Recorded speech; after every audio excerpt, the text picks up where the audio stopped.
Hello everyone, हजुरहरू सबैजना आरामै हुनुहुन्छ होला भन्ने विश्वासका साथ आज धेरै दिनपछि म यो भिडियो बनाउँदैछु। मेरो बाबु स्कुलबाट आएपछि हात मुख धोएर नास्ता खाएर यसरी मसँगै पार्कमा खेल्नको लागि आउनुभएको छ। मैले चाहिँ बाबुलाई आजभोलि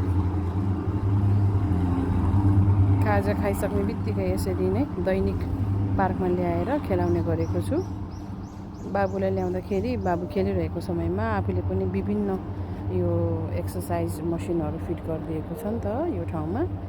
अनि बाबु खेलिरहेको समयमा आफूले पनि केही समय भए पनि सामान्य शारीरिक अभ्यासहरू गर्न पाइन्छ भनेर मैले बाबुलाई यसरी दैनिक रूपमा लिएर आउने गरेकी छु।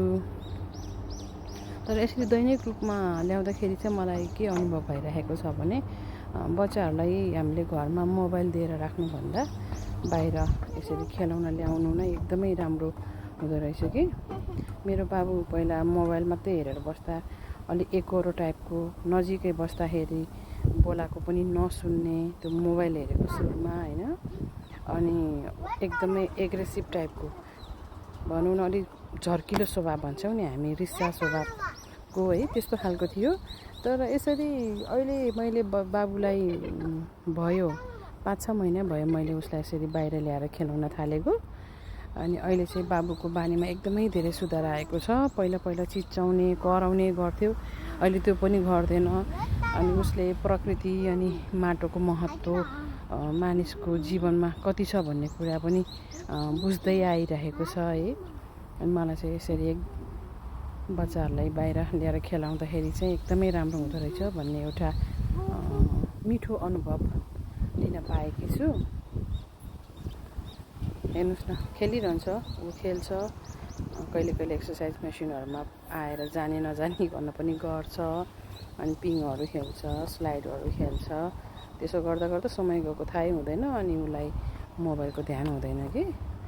पहिला त मलाई त एकदमै चिन्तामा पारेको थियो नि बाबुले त मोबाइल हेर्ने, अनि मोबाइल धेरै हेर्नाले अब त्यो आँखालाई केही असर पर्ला कि दिमागलाई केही असर पर्ला कि भन्ने एकदमै डर हुन्थ्यो। तर अहिले त्यो चिन्ताबाट चाहिँ म मुक्त भएकी छु।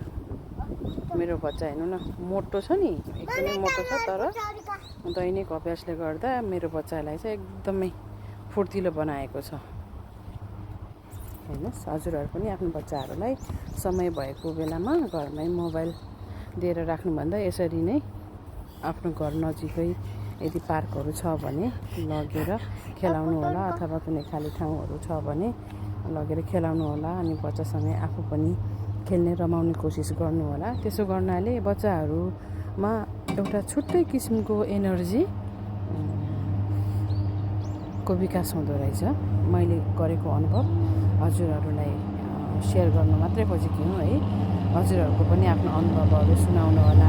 धन्यवाद।